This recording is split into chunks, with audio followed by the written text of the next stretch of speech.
Ассалаумағалейкум. Бүгін біздерде терморегулятор термостат Rex C100 деген модель жайлы болады. Термостат контроллер 400 градусқа дейін жұмыс жасайды бұл, және де дополнительно осындай радиаторымен, релесімен жүреді 40 амперге дейін, және де термодатчигі тип К деген, яғни 400 градусқа дейін арналған, ұзындығы 1 метрдей. Енді мына жерге келетін болсақ, схемаға қалай қосыламыз? Мысалы, мына артында өздерінің номерлары бар. 1, 2, 3, 4, 5, 6, 7, 8, 9, 10. 10-ға дейін жазылған, яғни 11, 12 де бар. Мысалы, бұл жерде қалай қосамыз? Сол жайлы айтып кетсек, 0 градустан 400 градусқа дейін арналған терморегуляторымыз 1 мен 2-ге біз 220 провод береміз. 220 питаниясы бұл өзінің. 1 мен 2-ші проводқа 220 питания бердік. Одан кейін біздерде контакт 4 пен 5, яғни мына жерге қарасаңыз 4 пен 5.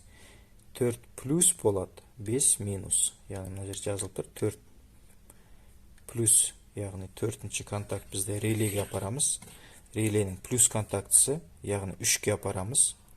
4-тен проводты аламыз да, көріп отырсаңыздар.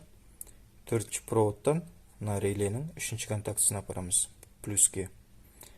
Одан кейін 5-ші контактыдан проводты аламыз да, минус ол. Яғни минусын реленің минусына 4-ші контактыға апарамыз. Яғни мына жерде 3 пен 32 вольтқа дейін.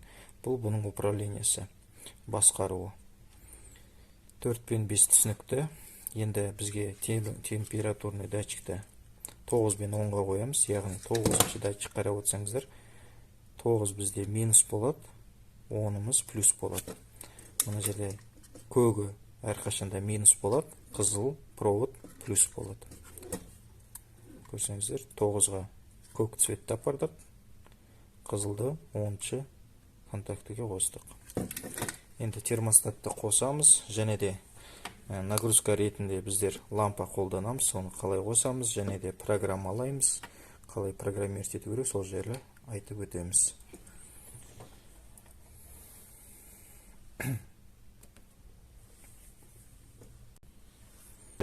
Температурный, текущий температураны көрсетіп тұрады.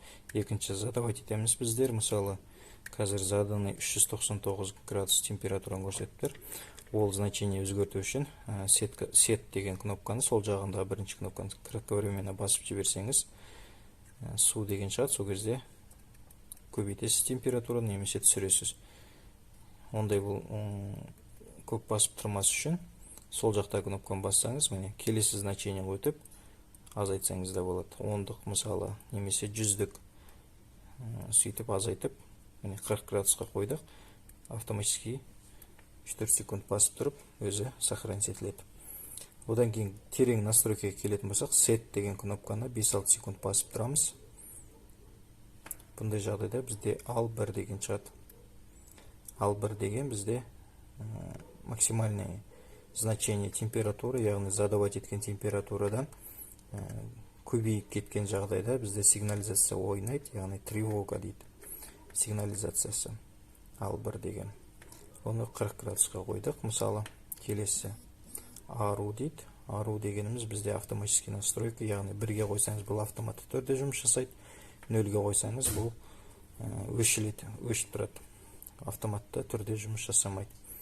Мысалы, аруды 1-ге қойып, қазір 1-ге қойып, сетті тағы бір басамыз. П деген бізде гистерезис. Гистерезис деген, яғни қанша градуста өшіп, қанша градуста қойылады, өшет, қосылады деген сияқты. Мысалы, 5 градусқа қойсаңыз болады, немесе 1 градусқа қойсаңыз болады, 0 градусқа қойсаңыз болады. 1 градусқа қойып, тағы да сетті басамыз. Одан кейін время интегрирования дейді. Бұл жерде секундпен көрсетілген. Егерде 0 деген настройканы қойсаңыз, интегрирование жұмыс жасамайды. Келесі время дифференцирование дейді, яғни бұл да секундпен жұмыс жасайды. Бұны да 0-ге қойсаңыз, ол жұмыс жасамайды. Немесе қанша секунд время уақытта дифференцирование жұмыс жасау керек, өзіңіз қойсаңыз болады. Бұны енді көп қажет етпейді, негізі бұл өте терең настройкада жұмыс жасалынатын құрылғы. оны егерде қосып өшіру ғана несі жұмысы атқарса, онда бұны қолданбаған абзал. Келесі AR деген жәнегі предел диапазон, яғни интегрированияның пределі, яғни қанша секунд жұмыс жасау керек екен. Оны енді заводской настройка жайында негізі бір немесе екіні қойсаңыз болады. Келесі R деген шығады. R деген, яғни бұл цикл, рабочий цикл, жәнегі реле. Яғни мына релеміз егерде мына сияқты твердотельный реле болса, бұл жерде 2 секунд болған дұрыс. Ал енді обычный реле болса, бұл жерде 20 секундқа дейін болған дұрыс. Өйткені қайта-қайта қосыла беру бұған зиян болады. Мысалы, обычный электромагнитный релелер болса. А мынандай тиристорда немесе осындай релелерде бұларды 2 секундта жеткілікті. Қайта-қайта қосыла берсе, бұларға зияны көп жоқ. Одан кейін SC деген шығады. Бұл калибровка датчика, яғни парамызды, яғни мына термодатчигімізді калибровка жасаса болады. Егерде погрешность болса, жетпей тұрса минусқа барып, көбейіп кетсе плюске қарай қойсаңыз болады. Бұны калибровка жасауға болады. SC деген функция агрессиясы. Одан кейінгі функциямыз бізде лок деген, яғни бұл блокировка. Егерде бірге қойсаңыз, бұл болды блокироваться етіледі. 0.01-де онда мына значениялар қойылады, бірақ глубокий настройкаға кіре алмайсыз. Сол сияқты басқа да настройкаларын, мысалы 11 деп қойсаңыз, 0.11. Бұл жерде де только көре аласыз, керең настройкаға кіре алмайсыз. Сондай өзінің нелері бар. Настройкада тоже көрсетілген өзінің қағазында. Болашақта тағы да айта жатарымыз ол жайлы. Енді бұл параметрларды задавать етті, қайтадан басқа бірінші параметрға келді. Ал бір деген осы настройкаларды сохранить ету үшін сетті 3-4 секунд басып тұрып сохранить етеміз. Ендігі жәнегі AR дегенге келіп өтсек, автоматический настройканы.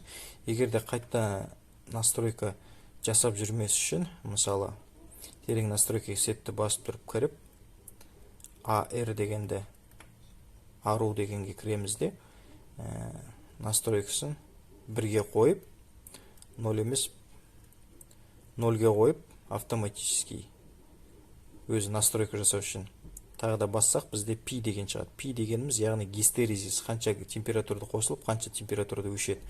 Яғни 38-ге қойсақ, мысалы 38-ге барып өшеді, 37-де қайтан қосылады. Сол сияқты. Қайтадан аруға келейік. Мысалы, бірге қойдық, біз автоматический настройканы қостық. Пи дегеннің өзінің настройкасына кіреміз. OH дейді. OH дегеніміз және 1 градусқа қойдық.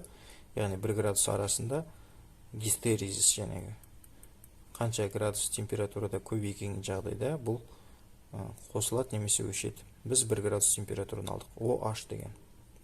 OH бұл нагрев, егерде тағы да 1 градусқа қойсаңыз, онда 2 градус болып кетеді. Бұны 0-ға қойсаңыз болады. Қайтадан жәнегі настройкаларымыз шықты. Сол үшін жәнегі автоматический настройкаға кірсеңіз, онда басында біз өткен басқа настройкаларға кірмейді. Мысалы, ол кіру үшін P-ны бірге басып барып шығамыз жәнегі настройкадан. Көрдіңіздер ма? Время интегрирования шықты, дифференцирование шықты, AR деген шықты, R дегендер шықты. Мысалы, ал енді P-ға қайтадан барсақ, 0-ға қойсақ, мысалы, біздің жәнегі нелеріміз шықпайтын болды уже. I деген, D деген программаларымыз.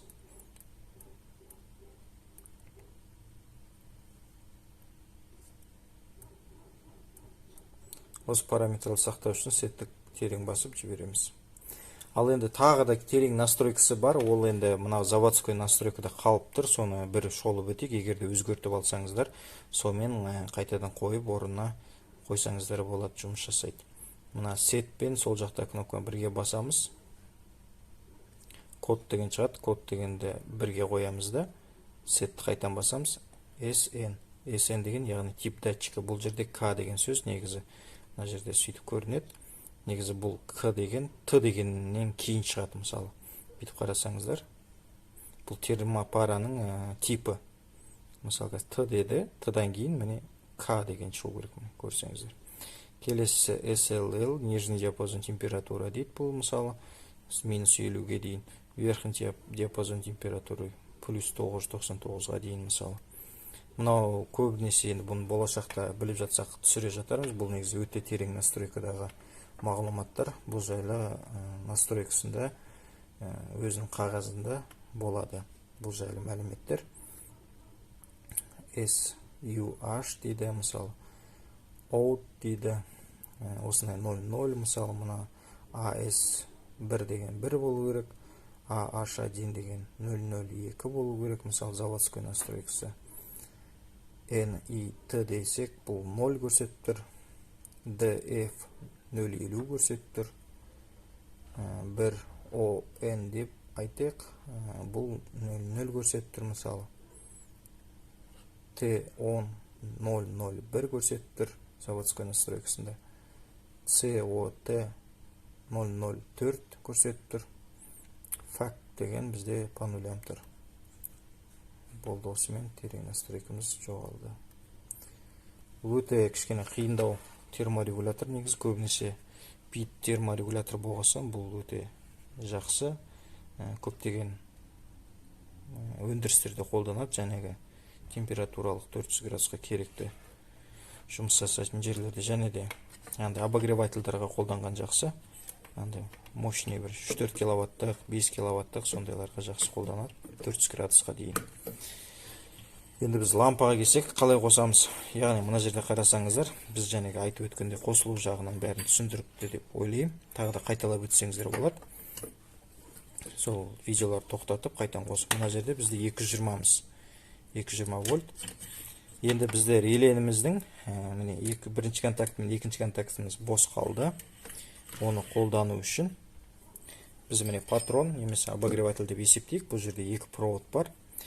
Бұл екі проводты қалай қолданамыз? Яғни мына жерде 220 патронның бір проводын аламыз да бірінші контактіге қойық реленің. Қазір бізде релеміз негіз қосылып тұр, қарасаңыздар. Қызыл индикатор жанып тұр.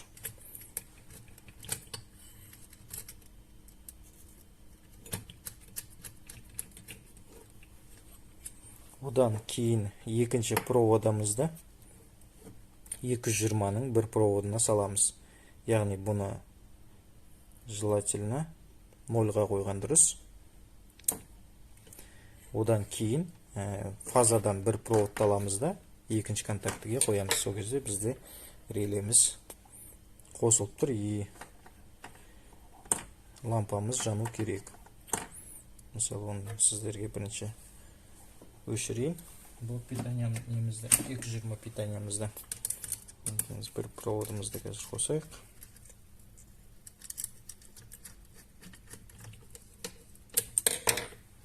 Фазаны, мысалы, бердік. Лампамыз жанады, және де термопараны ысытып, жылытып жұмыс жасаймыз.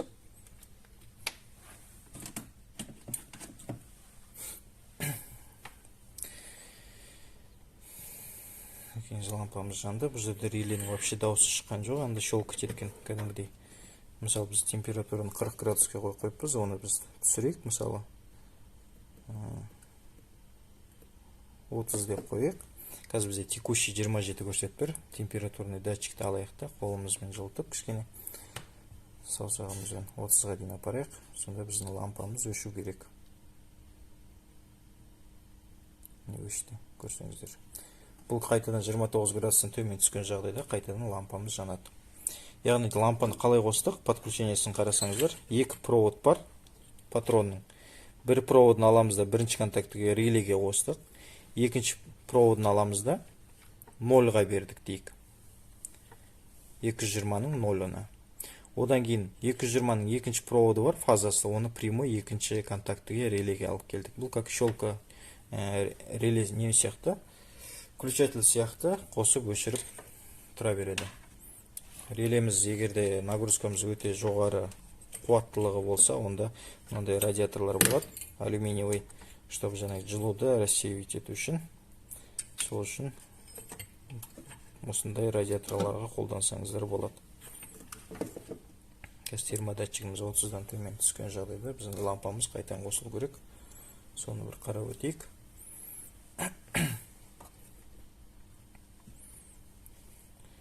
Біз 1 градус қойдық, яғни 30, 29, қазір 28-ден төмен, 29-дан төмен түскен жағдайда бізде лампамыз жану керек. Бізде қазір включатель режимді ойнап жұмыс жасап тұр. Терморегуляторымыз бұл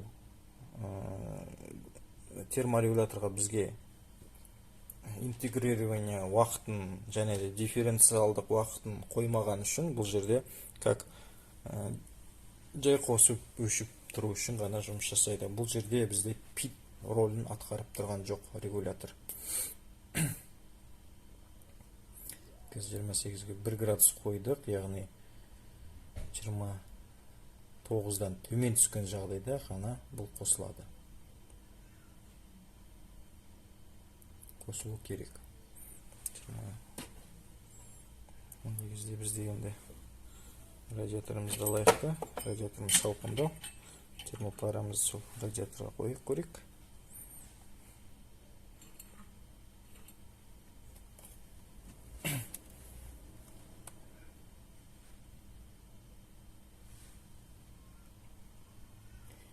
Жиырма тоғыздан төмен түскен жағдайда, міне қарасаңыздар, біздің терморегуляторымыз қайтадан қосылды.